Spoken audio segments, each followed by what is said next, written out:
Hi everyone. My name is Gustavo. I'm a new postdoc at Fermilab in Northwestern, and today I'll talk a bit about our work called Chasing Serendipity, tackling transient sources with neutrino telescopes. This work was based on these two archive numbers here, if you want to have a look, and was made in collaboration with Lua, Juber, Gabriel, and Renata. So let me start by answering what's probably the first question of the audience, which is, what is serendipity? If you look at the dictionary, serendipity stands for the occurrence and development of events by chance in a happy or beneficial way, or an aptitude for make desirable discoveries by accident. And I hope by the end of this talk you understand why this was a serendipitous event. So, moving further in the title of the paper, you may think that the motivation for this work was multi-message astronomy, basically photons and neutrinos, but we actually asked ourselves the question of whether neutrinos can be the only candidate for observing a given source. And to answer that question, we will first start by understanding how to observe the universe through photons. So for the first part of this talk, we will be wearing our photon glasses, and I will discuss some key concepts involving this type of detection, which are the field of view, the coordinates involved, and the type of interactions that are relevant for this detection.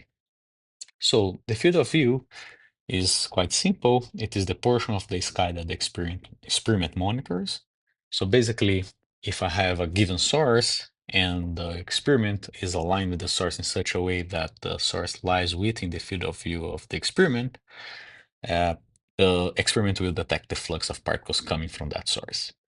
However, as Earth rotates, this scenario may change and the source may eventually be out of the field of view of the experiment, and the experiment will not monitor that source for a while.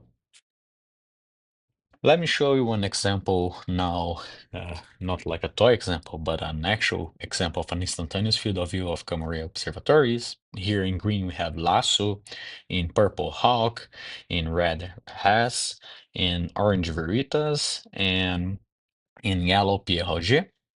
And this is the portion of the sky that they monitor instantaneously.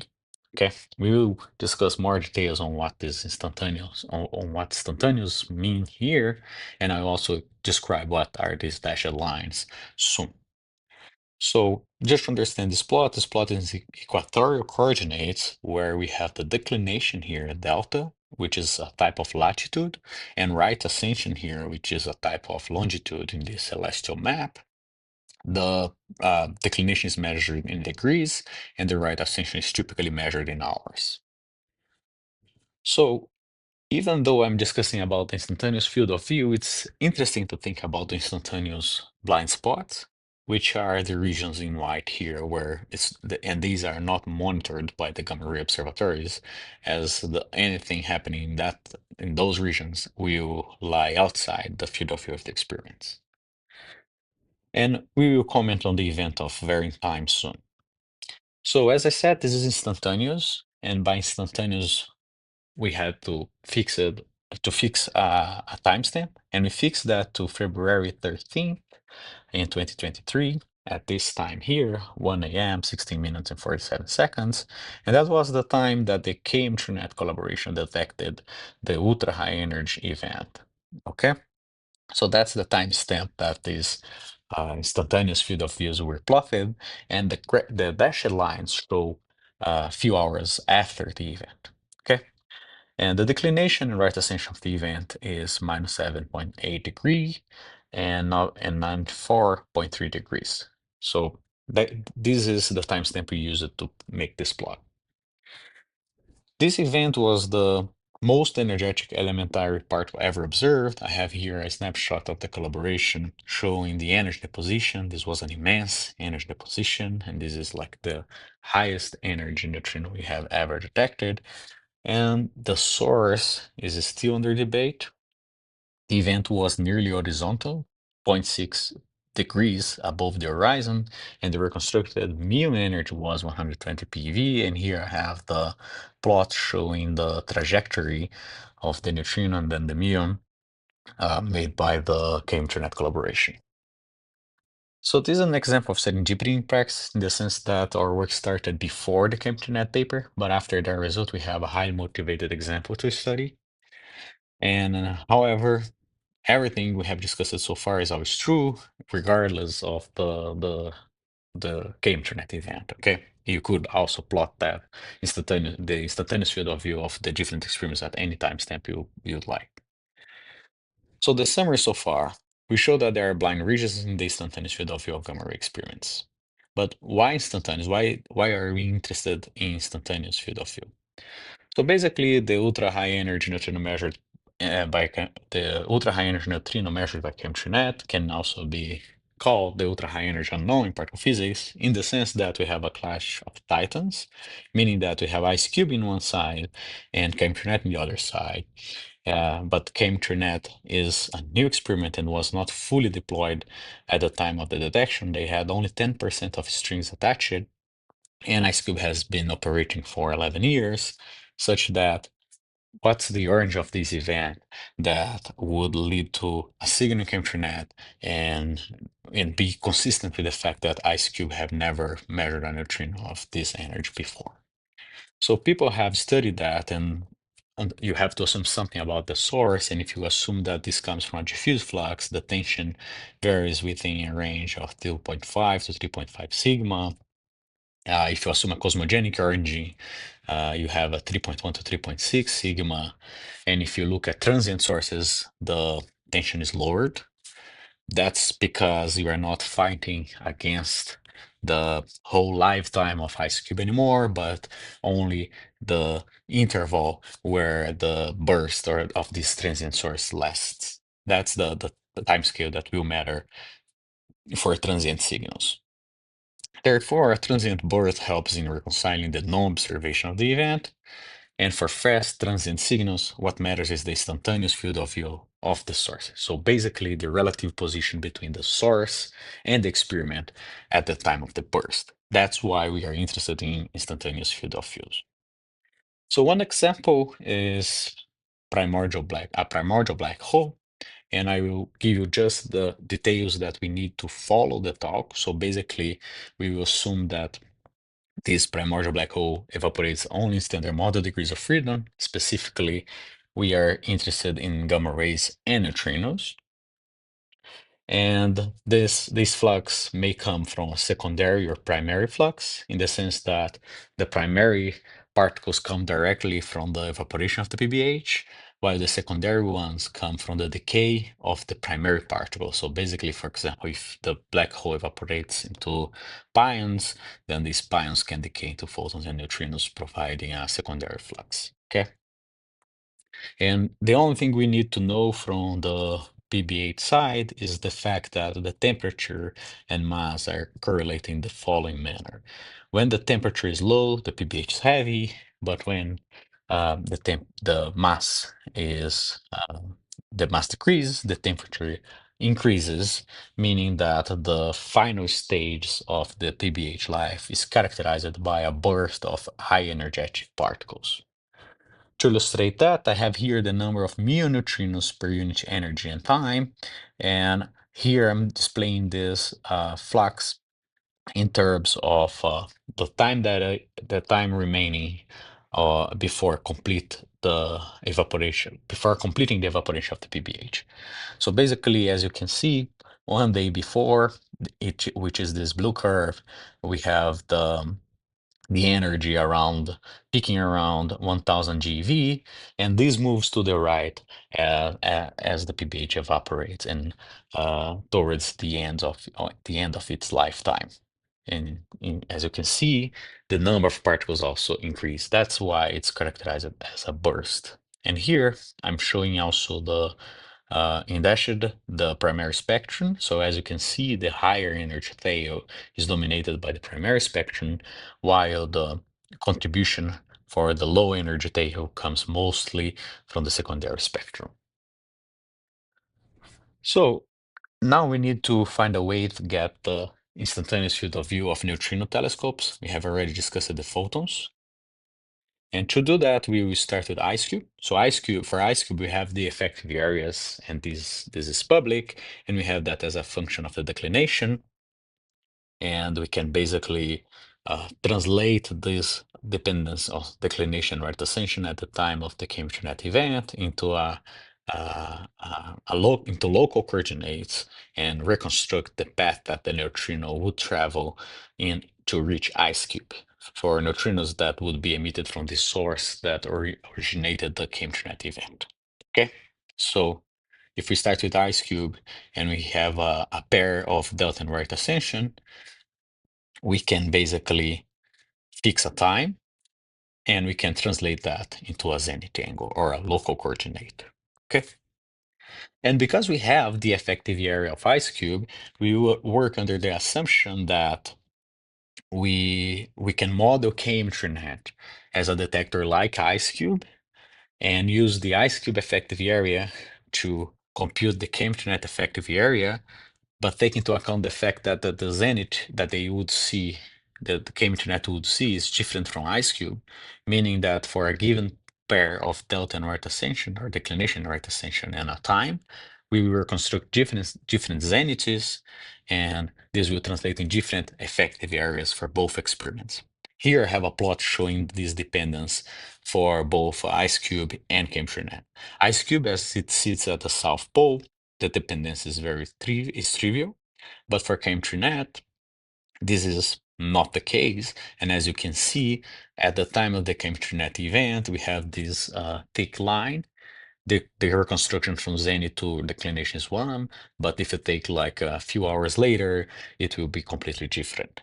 And then this will induce a variation on the effective area too, because once we apply the effective area of IceCube to different zeniths, we get different values. So that's our protocol to get the effective area of each experiment. And we also account for the fact that K-Internet was not fully deployed by adding a penalty in the detector volume. So doing that, we could get the K-Internet effective area and reconstruct the path that the neutrino will travel to get to Cambridge-Net. So this plot is similar, even though it's not the same scale as the plot that I showed earlier from the collaboration. And if we take the declination of the event, you see like that the event is within a region where the effective area is sizable enough for detection. It favors detection. However, if you look 10 hours later, you see that the effective area would shift in a way that the localization of the source and Chemtranet, the relative position, does not favor a detection of an event at that declination. Okay, so basically this shows how the instantaneous field of view matter for this type of analysis. Now, I will briefly describe how we computed the number of events. We basically take the PBH flux that is simulated with Black Hawk. We take our effective area that we did get from the protocol that I told you, and you divide it by the PBH distance. So one may ask, what is the relevant time scale we should integrate this PBH for? And there is a relation between the temperature and the lifetime of the PBH, or the time that the time until the PBH fully evaporates, which we call tau B. And if you do the math, you find that for 100 seconds before evaporation, the temperature will be at the PV range. And if you lower the energy, you get like bigger time windows. And if you go to 10 GeV, for example, you get like 15 years. So the point is that most of these detectors are optimized for the TV energy range or for the high energy range, meaning that it's only the burst, the final seconds that actually matter. And that's again why we need the instantaneous field of view. So the question is, can the Cambridge-Net event be a PBH burst? And then let us look at this star here, which represents the coordinate of the event. And as you can see, it lies within the field of view of Hawk and Pierre. And then we may think, well, if the Cambridge-Net saw the neutrinos, we have two gamma ray experiments that should have seen photons. So let's understand if that was the case.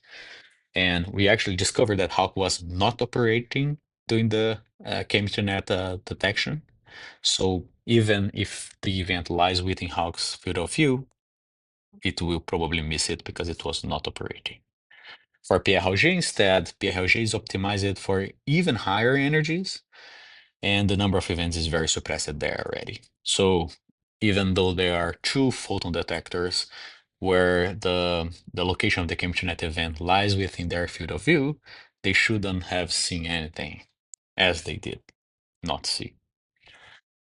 However, there is a spoiler alert, meaning that these photon detectors can also act as a pre-birth monitor, and LASSO, for example, can see an early signal.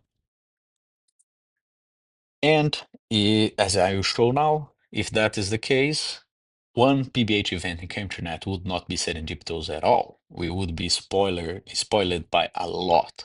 So ARCA, which is the ChemtraNet detector, is optimized for the TeV range. ChemtraNet is not fully assembled, and one event in ChemtraNet will require a distance of 4 times 10 to the minus 5 parsec. Because of these penalties, the fact that ARCA only sees the high energy and that ChemtraNet has a penalty in the effective area, one event would require a distance that is very close to the Earth for one event in ChemtraNet. Meaning that, for example, LASSO would see a flux of gamma rays and protons 14 hours before evaporation, for example, that is super high, like 10 to the 6 events would be recorded in LASSO. And if Hawk was operating like a day before the event, they would see also a huge flux of particles from this PBH before ChemtraNet detected its event. So this would spoil all the discussion here, and this will make the PBH scenario very unlikely. But we can also go back to square one and ask if neutrinos can be the only candidate for observing a source. And I learned during this project, and I would be happy to discuss and learn more ways, more about that. I learned that gamma rays can be trapped or attenuated, they can be delayed, and they can also lie outside the field of view, which is the point that we explore more here, because now we are going to wear our neutrino glasses, and we will vary the field of view, the instantaneous field of view of the gamma ray telescopes through the day. Basically, we exclude all the areas that they cover during a day. And here for the PROG, for PROG it's only the instantaneous that matter for a PBH, because as I said, PROG would see just like the very final seconds of a PBH. So for PROG it's instantaneous, but the other gray area is completely excluded by gamma rays in the sense that they would see something in that part of the sky. But as you can see, there is a white region remaining. And for that region, we computed the number of events that neutrino telescopes would see. We assume that all these future neutrino telescopes and present, they are like IceCube, so we basically took the same volume and similar effective area. And as you can see, this white region, it will be monitored by other neutrino telescopes, not IceCube, because it lies within a part of the sky where IceCube has a small effective area. So this speaks for the need of more neutrino telescopes to monitor the full sky. So what did we learn today? We learned an interplay between the field of view versus source position. We learned that the chemtranet event cannot be a PBH, and that neutrinos may be the only candidate to monitor the sky under some conditions, or if the gamma ray source lies completely outside the field of view of the gamma ray telescopes. So, of course, the best way to look at the universe is through a mixed lens where you have gamma rays and neutrinos, and this is nicely illustrated in this figure here because we show the big players of the stock in LASSO, Hawk, IceCube, and ChemtraNet. These bands indicate the regions where are more likely to detect a neutrino event. And as you can see, the ChemtraNet event lies in this serendipitous spot, like this fine-tuned spot where IceCube and ChemtraNet can see, and also lies within the field of view of Hawk. And this speaks for multi-message astronomy. I think this plot nicely shows the importance of having several ways to look at the sky. And with that, I finish my talk. Thank you all.